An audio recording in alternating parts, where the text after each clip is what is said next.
The cold steel of the observation deck railing bites into your palms, a grounding sensation that should provide comfort, but instead serves as a tether to a reality that feels suddenly, violently fragile.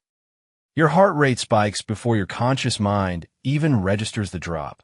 A primitive alarm bell ringing in the basement of your skull while your eyes struggle to calculate the sheer volume of empty space stretching out before you. It is a physical weight, this gravity pressing against your chest and pulling at the soles of your feet, as if the earth itself has developed a sudden, hungry magnetic pull. Then, without invitation, a thought flickers across your consciousness like a jagged bolt of lightning. You could just lean forward.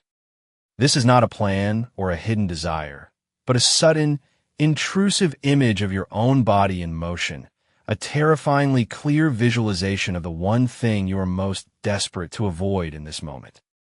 You pull back, your knees turn into water, and your breath hitching in your throat, feeling a wave of shame for a thought you did not even want to have. This is the vertigo of choice, a moment where the biological machinery of your survival malfunctions so spectacularly that it presents the end of everything as a viable option. We like to believe we are the masters of our own mental houses, yet this experience, the French call it l'appel du vide, or the call of the void, proves we are merely tenants in a structure built by committee. This sudden, inexplicable urge to jump is not a sign of a broken psyche or a secret yearning for the grave, but rather a testament to how aggressively your brain wants to keep you breathing. The sensation is universal, crossing cultures and centuries, yet it remains one of the most misunderstood glitches in the human operating system. We stand on the precipice and feel a jolt of pure, unadulterated terror, and our brain, in its frantic attempt to make sense of the adrenaline, tells us a lie. It interprets the sudden surge of survival energy as a command to act, creating a cognitive dissonance that feels like a whisper from the abyss. We are pilots of a biological machine that is so terrified of falling it occasionally tells us to jump just to end the suspense of the threat. To understand this glitch is to look into the mirror of our own evolution and realize that our most frightening thoughts are often just our survival instincts screaming in a language we have forgotten how to translate. This neurological anomaly is formally known in the scientific literature as the high place phenomenon, or HPP, a term coined to strip away the poetic dread and look at the cold, hard data of the mind. When researchers like Jennifer Hames began to peel back the layers of this experience, they discovered a paradox that defies common sense. The people most likely to feel the call are often those with the highest sensitivity to anxiety. You might assume that a person who is naturally fearful would be the least likely to imagine leaping, but the opposite is true because their survival system is set to a hair trigger. For these individuals, the brain is so hypervigilant, so obsessed with maintaining the integrity of the organism, that its safety signals are amplified to a deafening volume. When you stand on that ledge, your internal security team is not just watching the perimeter, they're screaming through the megaphone at the slightest hint of a breeze. This is not a malfunction of the will, but an overperformance of the instinctual self, a survival drive so powerful it creates its own gravity. Your palms sweat not because you want to let go, but because your nervous system is already prepping for a struggle that has not even begun. The study conducted by Hames and her team at Florida State University provided the first empirical evidence that HPP is a misinterpreted safety signal rather than a death wish. They surveyed hundreds of individuals and found that a staggering percentage of the population has experienced this sudden, intrusive urge, regardless of their mental health history or general outlook on life.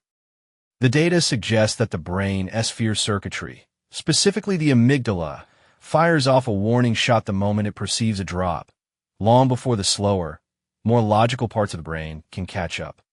By the time your conscious mind realizes you are standing safely behind a reinforced glass barrier, the body has already been flooded with a fight or flight cocktail. Your brain looks at this sudden state of high alert and tries to find a reason for it, concluding that if you feel this much fear, You must have been thinking about doing something dangerous. It creates a post hoc narrative to explain the physical sensation, turning a stay-back reflex into a what if I jumped thought. This is the price we pay for having a brain that prioritizes speed over accuracy, a system that would rather you be terrified and safe than calm and dead. To understand why this translation error occurs, we have to look at the work of Daniel Kahneman and the dual process theory of the mind, which divides our thinking into two distinct systems.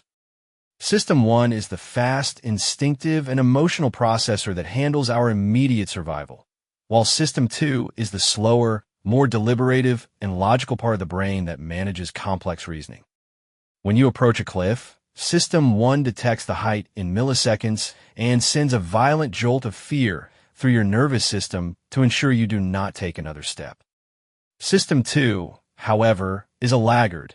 It takes a few hundred milliseconds longer to process the fact that there's a sturdy railing between you and the drop. In that tiny, microscopic gap of time, a conflict arises where the body is in a state of high-level emergency while the eyes see a state of relative safety. The brain hates a vacuum of logic, so it fills the gap by inventing a bridge between the fear and the reality, often resulting in the intrusive thought of jumping. Your knees feel weak because System 1 has already started to shut down non-essential movement to lower your center of gravity, a physical response to a threat that your conscious mind is still trying to name. This delay between the animal brain and the human brain creates a logic loop that can feel like a genuine loss of control or a momentary lapse into madness. System 1 screams danger, and System 2, arriving late to the party, looks for the source of that danger and finds nothing external, so it assumes the danger must be internal.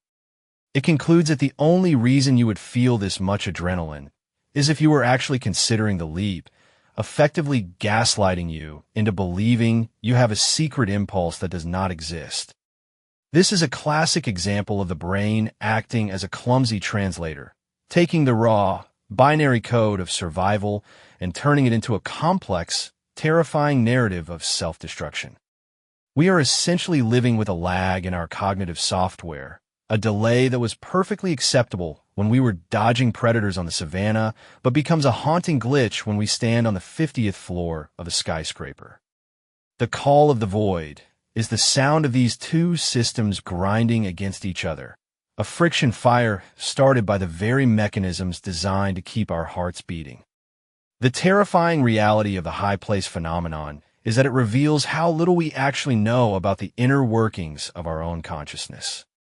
We walk through the world under the illusion of a unified self, a single I that makes decisions and experiences the world, but the ledge strips that illusion away. In that moment of vertigo, you are forced to confront the fact that your brain is a collection of competing subsystems, many of which operate entirely outside of your control or even your awareness. The jolt of fear, the weak knees, and the intrusive thought are all evidence of a biological civil war being fought beneath the surface of your skin. You are an observer to your own survival reflexes, a passenger in a vehicle that sometimes swerves toward the edge just to test its own brakes. It is a humbling and horrifying realization that the very organ that defines who you are is capable of lying to you about your own intentions. You stand there, gripping the rail, realizing that your own brain is an unreliable narrator, one that might be telling you a story of doom simply because it does not know how to handle the sheer intensity of its own desire to live. Your sensory organs are currently engaged in a silent, bitter civil war that you are losing in real time. We rely on the vestibular system, those three tiny, fluid-filled loops in the inner ear, to tell us where our bodies end and the world begins. These canals act as biological gyroscopes, detecting the tilt of your head and the pull of gravity with mechanical precision.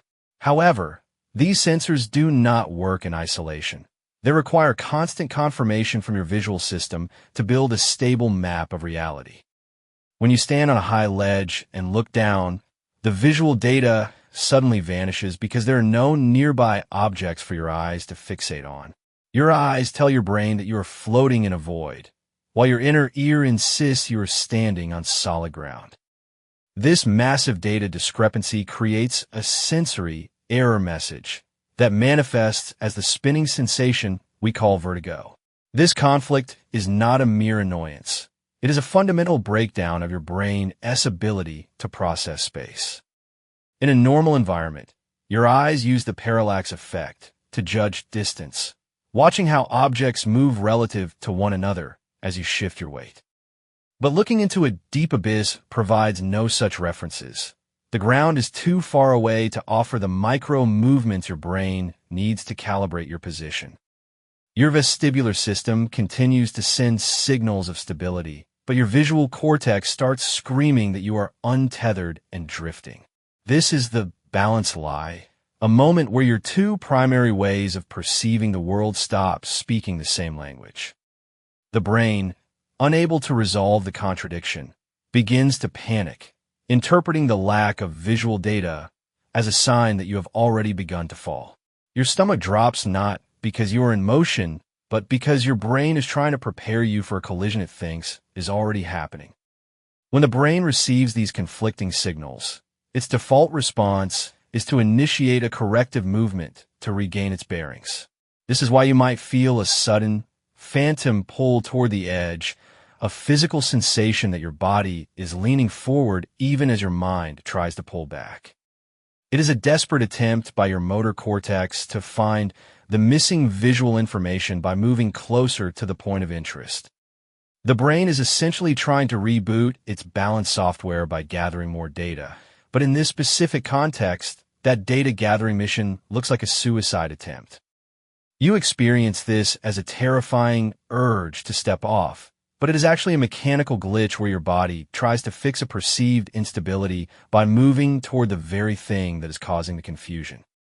It is a feedback loop of sensory failure, where the cure is more dangerous than the perceived disease, leaving you paralyzed by a command you did not consciously issue. You feel the bile rise in your throat and the world begin to tilt on its axis, a physical manifestation of this vestibular collapse. This spinning in your head is the sound of your internal gyroscope failing to find a horizon in a world of sheer drops and glass railings.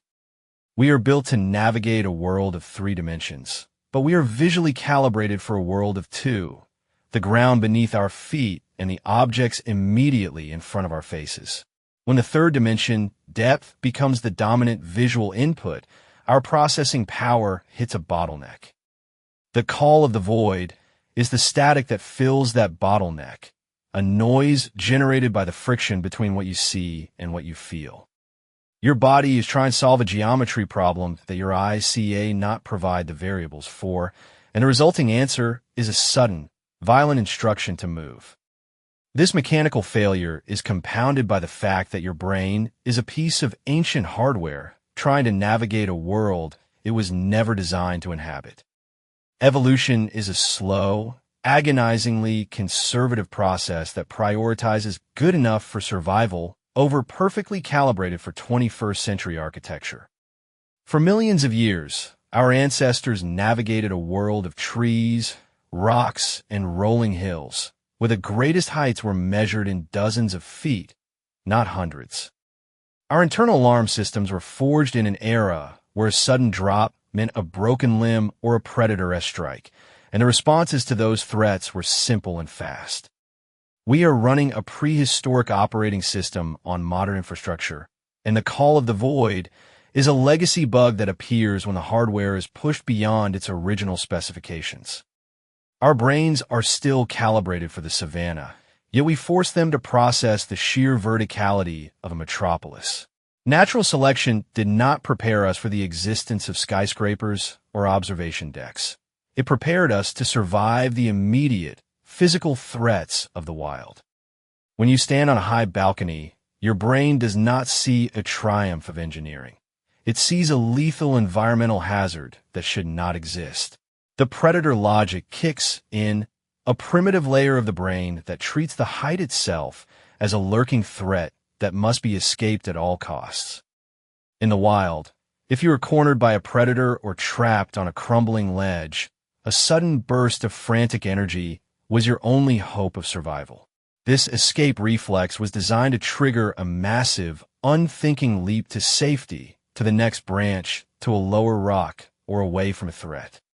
But on a modern skyscraper, there's no safe place to leap to, and the reflex is nowhere to go but toward the abyss. The adrenaline dump you feel at the edge is the same one your ancestors felt when they heard a growl in the tall grass. Your heart pounds and your muscles tense because your brain is screaming for you to do something to change your current dangerous situation.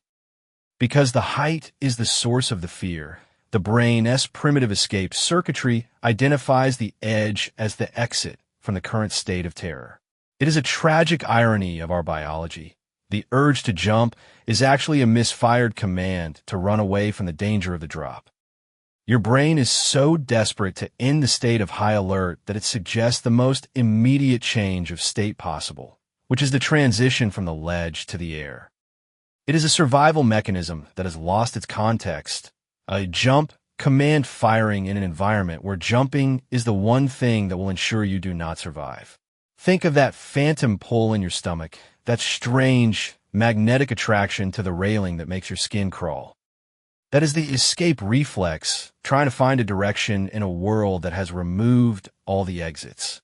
You are experiencing the physical echo of a primate trying to leap to a different branch to avoid a falling tree. But you're trapped in a body standing on a static, concrete floor. The call is the sound of that primate screaming inside your skull, unable to comprehend why the ground is not moving and why the air looks like a path. Your modern consciousness is forced to watch as these ancient, buried subroutines try to take the wheel, creating a terrifying sense of alienation from your own physical impulses. We are not one mind, but a stack of historical accidents, and the ledge is where those accidents collide. This mismatch between our ancient hardware and our modern environment creates a form of cognitive vertigo that goes beyond simple balance.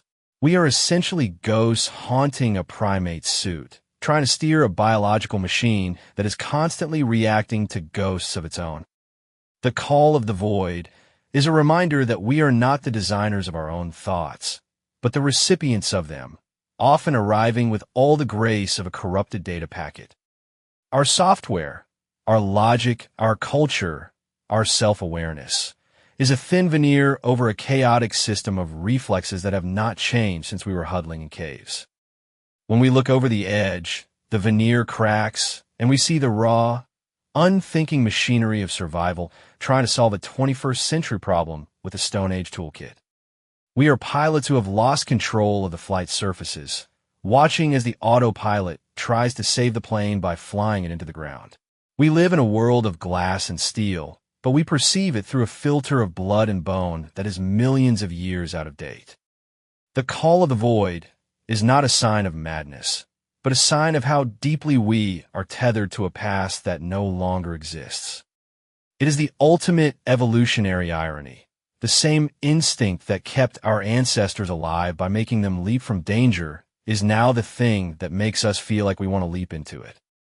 We are walking contradictions, biological anomalies that have built a world our own senses cannot fully understand or navigate without glitching. As you stand there, gripping the rail with white knuckles, you are staring into the gap between who you think you are and what your biology demands you to be. The hardware is actively trying to kill you simply because it does not understand the century you were born into, leaving you to wonder if the ghost in the machine is truly the one in charge. This sensory and evolutionary war ensures that we can never truly feel at home in the heights we have conquered. Every skyscraper we build is a monument to our technical skill, but every time we stand at the window, our brains remind us that we are interlopers. The call is a biological boundary marker, a warning that we have stepped outside the parameters for which our species was optimized. It is a cold, mechanical failure of the self, a moment where the I is bypassed by the it of our own nervous system. We are forced to realize that our survival is not a choice we make, but a process that happens to us, often through errors and glitches that look like our darkest impulses. The abyss does not call to us. Our own biology screams at the abyss, and we are simply the unfortunate witnesses to the noise. So you stand there, feeling the phantom wind of a fall that has not happened, listening to the static of a brain that has run out of useful data. The dizziness is the sound of your inner ear and your eyes failing to reach consensus, and the urge to jump is the sound of your ancestors trying to save you from a threat they do not recognize. We are the products of a system that values survival over sanity, a system that would rather you be terrified of your own mind than comfortable in a dangerous place. The call of the void is the price of admission for being a conscious primate in a world of artificial cliffs. It is a badge of life, a terrifying, glitchy, and utterly mechanical proof that your body is doing everything in its power to keep you from the very thing it is telling you to do. We are trapped in a machine that is trying to save us by scaring us to death, a ghost in a primate suit that is currently malfunctioning at high altitude. This realization does not make the sensation any less terrifying, but it does strip away the mystery of the abyss. The void has no voice. It is a vacuum, a lack of matter that cannot want or call or pull. The call is entirely internal, a localized storm of neural firing and chemical releases that occurs within the 3 pounds of wet tissue behind your eyes. We are the ones who provide the drama, the poetry, and the terror to a simple mechanical error in our balance and escape systems. Our brains are unreliable narrators, spinning tales of self-destruction to explain away the raw, unpolished signals of a survival drive that is simply too loud for its own good. As we move deeper into the mechanics of this glitch, we must confront the final, most unsettling truth, that our sense of agency, our belief that we are in control of our own actions, is the biggest lie of all. The lie of agency is a comforting blanket we wrap around ourselves to avoid shivering in the cold reality of our own biological automation. We prefer to believe that we are the captains of our souls, navigating the world with a steady hand on the tiller of our intentions, but the ledge reveals the captain to be a ghost. Jean-Paul Sartre understood this better than most, arguing that vertigo is not the fear of falling, but the fear that we cannot trust ourselves not to throw our bodies into the empty air. It is the sudden, nauseating realization that you are a being of absolute, terrifying freedom. Between you and the pavement below, there is no law of physics that prevents the act and no moral code that provides a physical barrier. There's only a fragile, flickering intention that could vanish in a single heartbeat. This is the existential void, a space where the self recognizes its own autonomy and finds it utterly revolting. You are not afraid of the heights. You are afraid of the person standing on them, because that person is capable of anything, including their own undoing. The railing is a physical boundary, a piece of cold steel meant to keep the world at bay, but it offers no protection against the internal volatility of a human mind. When we stand there, we are forced to confront the fact that our lives are built on a foundation of not doing certain things, a negative space of restraint that defines our sanity. We choose not to steer into oncoming traffic, not to touch the white-hot stove, and not to step into the empty air, yet we usually make these choices so automatically we do not even notice the effort. The height makes the choice visible, turning the background noise of survival into a high-pitched, agonizing scream. You realize that your entire existence is a series of active, exhausting decisions to stay alive, and for one split second, the weight of that decision-making feels like a burden you could simply drop. The call is the moment the steering wheel of your life feels loose in your hands, a mechanical failure of the illusion of control that leaves you dizzy with the possibility of the end. This philosophical dread is not a poetic desire for the grave, but a mechanical overflow of the brain's decision-making centers trying to process a survival emergency. Your prefrontal cortex is desperately trying to rationalize the jolt of adrenaline being pumped out by your amygdala, and it comes up with the most radical explanation possible to bridge the gap. If you feel this much energy this much sudden and violent focus, your brain assumes you must be about to use it for something significant. The call of the void is the brain's way of labeling a state of total, unbridled potential that it does not know how to categorize. It is the moment where the primate suit realizes it has a steering wheel and, for the first time, wonders what happens if it yanks it hard to the left just to see if the world breaks. We are not choosing the thought. We are the audience for a biological brainstorming session that has gone horribly, dangerously off script. Your palms are slick with sweat now, a biological lubricant meant to help you grip a branch that is not there, making your hold on the railing feel even more precarious. Your heart is hammering against your ribs like a trapped bird, a frantic rhythm that serves no purpose in a world of safety glass and reinforced concrete. This physical discomfort is the only thing keeping you grounded in the face of absolute freedom, a tether made of meat and heat. It is the body's way of reasserting its dominance over the mind's dizzying abstractions, forcing you back into the reality of your own fragile anatomy. The nausea you feel is the physical weight of a choice that is too heavy to carry comfortably, a psychosomatic response to the realization of your own agency. You are experiencing the friction of a self that is finally seeing the machinery of its own will, and the sight is enough to make any rational creature want to look away. Instead of seeing this experience as a flaw or a hidden darkness, we must reframe it as a survival badge, a sign that your biological alarms are working with terrifying efficiency. If you did not feel the call, if you looked into the abyss and felt nothing but a cold indifference, that would be the true sign of a broken machine. The fact that you feel a glitch means your survival software is running at peak capacity, perhaps even overperforming in its quest to keep you breathing. It is the sound of an engine redlining because it is so determined to pull you away from the edge that it creates its own internal turbulence. We should be more worried about the person who looks into the void and feels a calm silence, for they're the ones whose biological alarms have gone silent. You are a high-functioning organism whose primary directive, to exist, is so aggressive it occasionally creates a phantom urge to do the exact opposite, just to confirm the brakes are still functional. The high place phenomenon is not a secret wish for death, but a signal of a hyperactive safety system that refuses to take any chances. People with high anxiety sensitivity are the most likely to experience this sensation because their brains are the most heavily invested in their continued survival.